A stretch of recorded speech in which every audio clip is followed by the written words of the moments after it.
Welcome everyone, my name is Han Harold, I'm the CEO. We're here with Glen Morris, all the way from sunny Australia.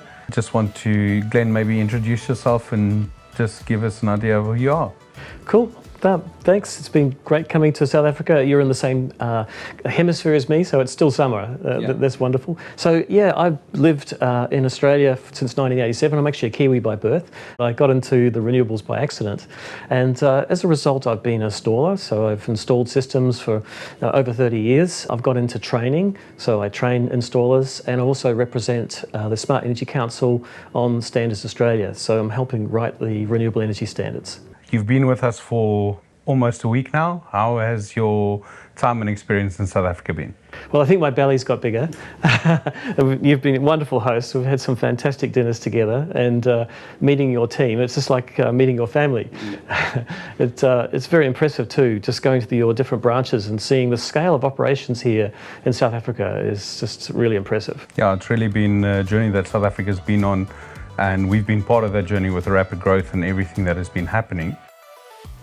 Okay, Glen, so we're at our Brackengate location. This is not just another location for Harold's, it's our current headquarters. But let me show you why this is really different and a big game changer for us here at Harold's. Oh, wow. So here we're running 10 Sigenergy stacks with a total AC output of 250 kilowatts and 500 kilowatt hours worth of storage and 300 kilowatts worth of PV on the roof. That's a lot of PV. Although this is quite big for our needs, we're actually using the excess energy to export to our neighbors next door. How do you do that? So we are situated on one communal property, and the landlord has given us the permission to export the excess energy based on what their needs are next door. We've got an EV charger outside that charges some of the staff's EVs, and we also have free EV charging for any customer. Cape Town's quite sunny. I mean, you're here in the summer right now, but in the winter we get really cloudy days. And with all the PV, we're still being able to maintain a full off-grid scenario. Can the system protect you against load shedding? Yes, 100%. So with the Sigenergy Gateway that I'll show you in a minute, we've got full 0-millisecond transfer time and zero reliance on the grid. And then on this side, we've got the gateway. So this is actually where all the magic happens with Sigenergy, where the switchover happens to give us that seamless transfer. So we could actually simulate a grid failure right now if you want us to do that. Sure. Let me show you. So this is our main incomer from the grid. And you're going to switch the power off? Yeah, I'm going to switch the power off. And we drop the power, and you can see that nothing happened. Nothing happens. System running fully off grid as if there was power from the sun for free. Well, it looks great. But the question I have is, what would be the ROI on a system like this? So the ROI for us on a system like this is quite long because it's such a big system. But with the export functionality that we have, we're able to reduce that quite quickly. The other reason is obviously we are distributors, so our CapEx investment was a little bit lower than what the normal end client would have been. But still, we are experiencing an ROI of roughly about 4 years at the moment. And what about the financial benefit of no load shed? Well, that is one of the, we have zero business interruptions. So air conditioning can run, customers will still be comfortable inside here. We can still run all of our computers, systems will all be up. So all of those benefits are really, really amazing to us. How do you monitor the system? So we monitor it from the My Sigen app, and we can really see what the savings are and how quick the savings are. And with the Sigen AI, so our system is running in AI mode. It's new functionality that Sigenergy has made available, where they take control over when import, export, all of that happens based on the different conditions, whether it's from weather or whether it's from the time of use tariffs that we've input into. So it does solar forecasting as well? Yeah, it does solar forecasting as well. So you've got load shed forecasting, solar forecasting, price. Correct. And you've got a client to send the surplus energy to. So there's a lot of factors there that the system has to manage. All managed by Sigenergy. We have got nobody watching it, taking a look at it and doing anything on the system. Except it's so beautiful to watch. Yeah, it is. Especially with all the Christmas tree lights that they released over December. Glen, so overall, what has been your impression about Harold's on your visit so far? you walk the talk. You don't just sell boxes of stuff, you manage the whole supply chain. I mean, I was very impressed by the fact that you deliver as well to a 250 kilometre range for free? For free, yes. From your branch. That's an awesome service. But also you live and breathe the technology that you sell, both in your factories and also I imagine in your homes as well. Of course. So you're a complete package. That's one of the things that makes us stay ahead of the curve. You know, what helps us to be such a big distributor in South Africa is that we're not just here to move boxes. We're here to provide complete energy solutions to our clients, as well as a very big range of services. We've got a technical support team consisting of 26 people. And then we also have after-sales service guys that you can call with phone support, repair services, all of that, all inside one box. And like you mentioned, we do free delivery within a 250 kilometer range from any branch. You know, PV modules are big and bulky to move, and customers don't always have the right equipment or the right vehicles to transport those systems. You're also ensuring integrity of the product to its final destination. Yeah, not too many breakages. Yeah. All of that, you know, we don't, the so-called out-of-box failures that you have because it's dented, we make sure that that gets handled in the right way. Now, I've seen the Johannesburg branch and the Cape Town branch. How many branches altogether? So we've got 10 locations across South Africa. We've got 2 in Gauteng, 2 here in Cape Town, and then in various other provinces like in the Eastern Cape, in the Free State, Northern Cape, KZN. But I would like to know, compared to Australia, I mean, you guys work with a lot of solar distributors, and there are quite some big ones out there. How does that all compare? I think the full service is something that you excel at, and I think you're ahead of us on that regard. So I'm looking forward to Harold's Australia. Yeah. Well, let's not rush that now, but I'm definitely going to come and visit you and have a look at how things work there in Australia. When we talk about, you know, how Australia has been quite advanced and quite ahead of where South Africa has been with regards to solar adoption, what are some of the key factors that drove the rapid adoption for solar in Australia? You could say it's almost an accident of government regulation, which really wasn't planned very well, but it did stimulate our industry. So there was an incentive program launched on the 8th of May 2007. I've got that tattooed somewhere on my body because it suddenly burst onto the scene that people could get a large incentive to install solar, grid tie solar. And that created a snowballing effect. So we got the early adopters straight away bought into that, even though solar was very expensive, even with government assistance. Okay. But that then grew the experience base. So we've now got something like 9,000 to 10,000 trained electricians who have been specially trained in solar. And that came about because of the demand for a special expertise in that area, the fact that there was government incentives to encourage consumers to take up that offer, and it's carried on. So I think it was just an accident of government regulation. Okay, and I mean the adoption is quite big. 1 in 3? It's more than 1 in 3 now. Homes have solar. Apparently, it's the highest penetration per capita in the world. Yeah, so with us, it's a majority adoption on battery-based systems, purely because everybody jumped on when load shedding was at its worst, and the thoughts were that solar is for load shedding. And I think from a developed country like Australia, I think you can agree that that's, you know, the furthest from the truth. Solar is not the solution to, you know, getting you through power outages. Yes, battery backup can get you through power outages, but solar is the cost saving. Solar is the panels are the ones that are actually paying. Yeah, they're capturing the free energy. Majority of systems we see designed with battery and an inverter and a little bit of PV. We spoke about it in the conference and said you've got the saying that south is the new north because it's empty. Yeah, it's empty. You know, so put as much panels as you can onto the roof. All right. So what would you say was some of the key mistakes that were made during Australia's, you know, boom in the solar industry, and how can South Africa avoid them? Okay, so I started by saying that it was a government initiative that started our boom, but it was not really well designed. It was really probably a bit of an election sweetener to offer 8,000 Australian, which is around about 80,000 Rand, upfront payment to the owner for a 1 kilowatt PV system. Insane. what that meant was it didn't encourage performance, it encouraged the lowest price. Yeah. So we saw two things happen. Quality down, because it was all about lowest price, and we saw a lot of new entrants with no experience wanting to get in on, we call them carpetbaggers, get in quick to make a quick buck. Yeah, so we have the same.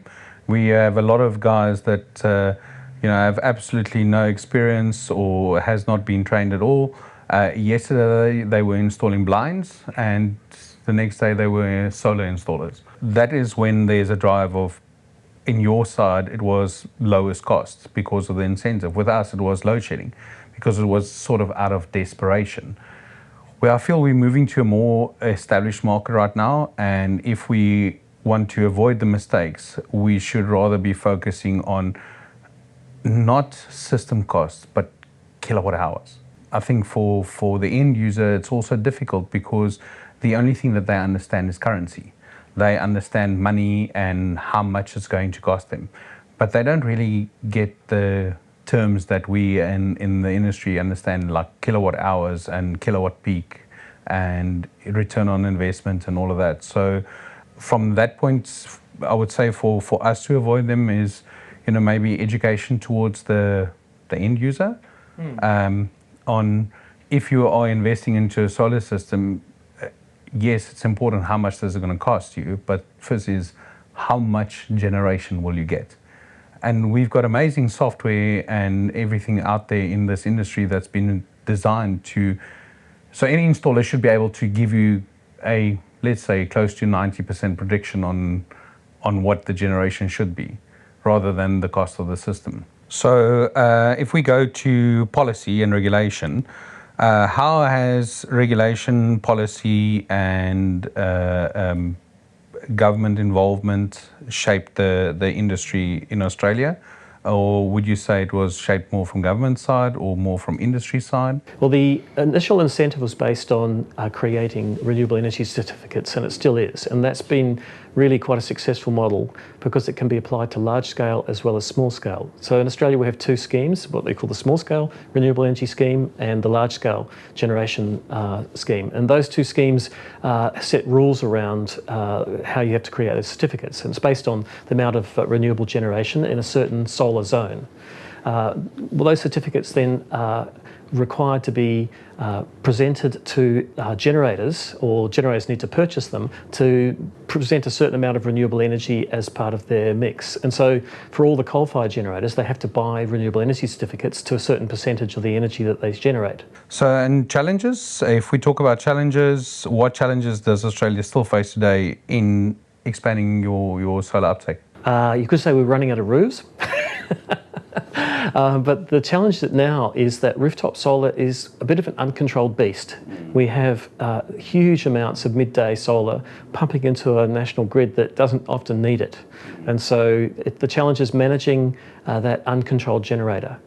So what's happened is many of the distribution businesses have put in regulations around, initially it was export limiting, then it became dynamic export control, offering incentives for charging batteries or discharging them based on what the grid needed. So that, like a VPP program. And then obviously you have a very different market, so you basically have. Do you also still have the flat rate for certain customers in energy cost? I'd say flat rate, well, time of use flat rates are the norm. Dynamic But pricing, you don't have a base rate per kilowatt hour throughout the day for a 24-hour cycle, so you only have time of use. It depends on the meter. So for instance, if you haven't got a smart meter, which can do time of use, then you'll have you might have a fairly dumb meter that has ripple control or something similar for off-peak. Okay. But yeah, generally it's either a flat rate, one flat rate or two flat rates. Okay, and then time of use, and then you've got something really nice, which is the wholesale market. Yeah, so some of the electricity retailers, and this is a big difference from South Africa, we have, I don't know how many retailers, there's so many, with different models, and a few of them offer dynamic pricing based on wholesale market. Yeah. So sometimes electricity is really cheap and it encourages you to charge batteries and use it, charge your car, just go for it. And other times it's really expensive and you're encouraged to export or not generate, or even prices go negative. Yeah. So when they're negative, you don't want to export, you want to import energy. But the challenge is managing that from the customer's end, because it's a very rapid turnaround, and you've got a 5-minute window sometimes. And that's where VPP comes in. Absolutely.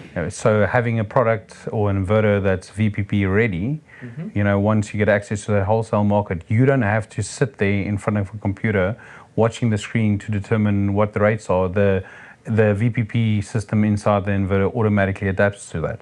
That's right. So the market prices are published live, and so VPP operators can follow that trend and send out signals to all their clients to go charge, discharge, don't export, export.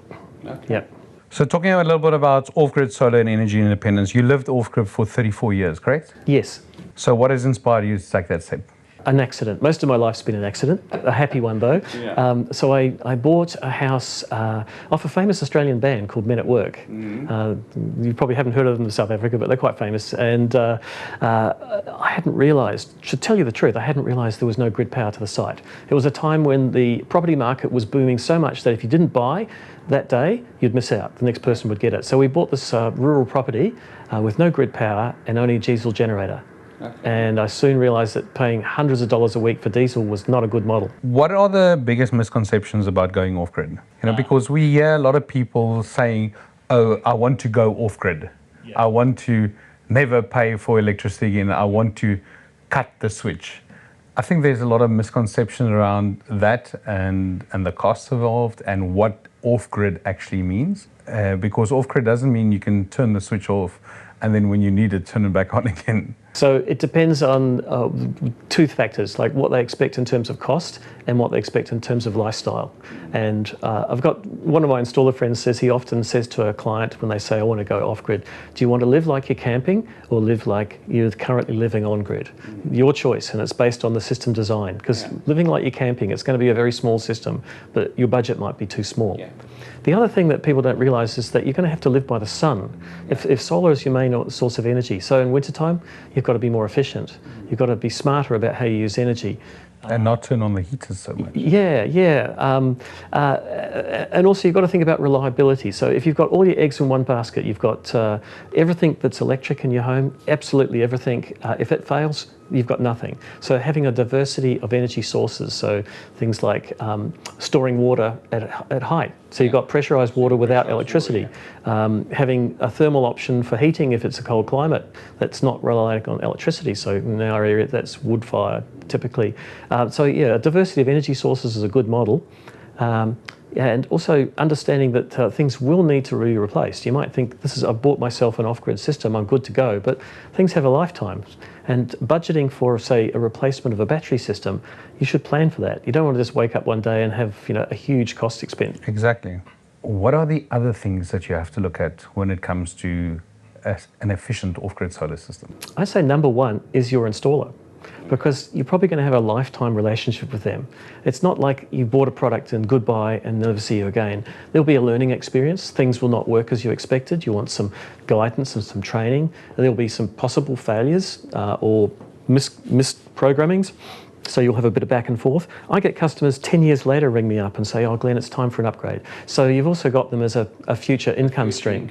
So I'd say your installer is number one. You don't want them to be flying in from another state or country and doing the job and disappearing. You want probably someone who's a bit more local that you can call on a need, because it is essential energy.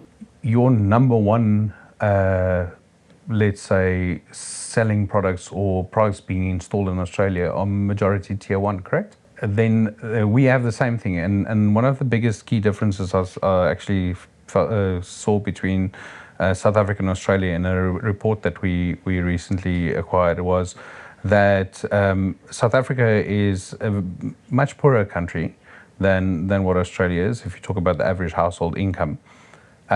Here we have a very big bargain market, but we also have a problem where it's sort of become like a dumping ground where there's a lot of, I wouldn't even call them tier two, I would call them factory rejects arriving here and people installing that. From a safety perspective, what's your view on that? Well, actually, Australia suffered the same problem early on. So around the 2010 to 2012 period, a lot of your factory rejects were being shipped to Australia because our incentives were all about cheapest price. Yeah. And it took a while to educate the consumer that it's not about the cheapest price, it's about quality. And so, people talk to people and they realise that this system didn't last very long, it didn't work very well, I need a better quality. So that kind of pushed the quality up. So it's a time thing. It's a time thing, a learning. So both the industry needs to learn, but also the market has to learn. It has to learn. So the evolution. So we do have hope that higher quality will eventually take over from lowest cost. Yeah, well, I'd start with the negawatts, is look at efficiencies. So get the most efficient outcomes. Get away with the halogens, get away with a 30-year-old fridge. Yeah, don't use resistive element hot water or heating. Use reverse cycle air conditioning, heat pumps for water heating. So look at efficiency, number one. Look at control as well. So try to get things under the solar curve. So if you've got anything that you can control, so water heating, for instance. Because the sun has this duck curve. Yeah. And we need to get everything inside there, because if it's outside of the curve, it needs to go with a battery. That's right. And batteries are the expensive part. Yep. Explain to us what it is a community scale microgrid, how it works, and why microgrids are important for the future. So when I built my house, I built a large three-phase system, and I realised it was big enough to actually interact with some of my neighbours. So we connected them. So the neighbours' systems, we swapped out some of their inverters which were unidirectional to bidirectional, so they could basically connect to a synthetic grid. Synthetic grid, yeah. And therefore we could benefit from their surplus, and we could support their deficit with renewables rather than with a diesel generator. We still have an ultimate backup, a diesel generator on the back of the microgrid, but it hardly ever gets run. It hasn't run for like months and months. So that was a learning experience. In microgrids, how do they compare to traditional, grid systems in three things: cost, reliability, and then the most important, sustainability? I guess you just touched on it, the cost of developing the infrastructure for a new community. So if you've got a greenfield site and it's just got a weak connection to the utility grid, the cost of upgrading that to support, say, 100 homes is a huge investment, and you never get that back. Whereas if you invest in a renewable energy generation system that uses the utility grid as a trickle feed for backup, you're spending money on something that's going to save you money going forward. So that's the main cost benefit, is the reduction in infrastructure cost. I mean, in Australia, certainly even at a home level, not even a microgrid level, the cost of connection to the grid is often more than the cost of a substantial standalone power system. Do you think that South Africa can benefit from developing microgrids? Well, number one thing is you're a sunny country. Right? It's a no-brainer. You've got free energy falling every day. So sunny country, number one. You're a big country with large distances between communities. So distribution costs are high. You've also got land pressure too, so developing new areas. Yeah. And that's where microgrids are so strong. And we also have quite a lot of space. Yeah.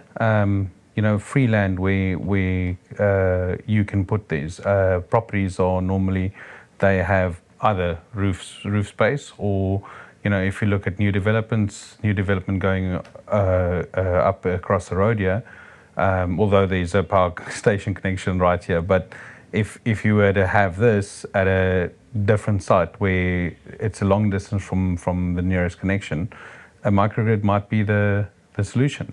The thing to think about microgrids is it's about sharing energy. You don't have to have every system independent of each other, but it's a level of resilience as well. So like with my community, my small microgrid, it's only 7 homes, some community buildings. If I shut down the microgrid, everyone still has power because they've got their own small battery. Their own small little system. So I can load shed and without loss of power to without loss of power. And if Peter has got too much energy and Paul needs some, they can share between each other. Exactly. So that's the beauty about a microgrid. Well, Glen, it's been amazing sitting here and having a chat with you. Thanks for your visit to South Africa. I hope you have an amazing flight back, and I'm looking forward to coming to visit you there in Melbourne to come and see what you guys are doing there, living off the grid. You're most welcome, and thank you so much, Hein. I've really enjoyed visiting Harold's. You've got an amazing team here, and I'm so impressed. I'm going back to Australia to tell all about Harold's.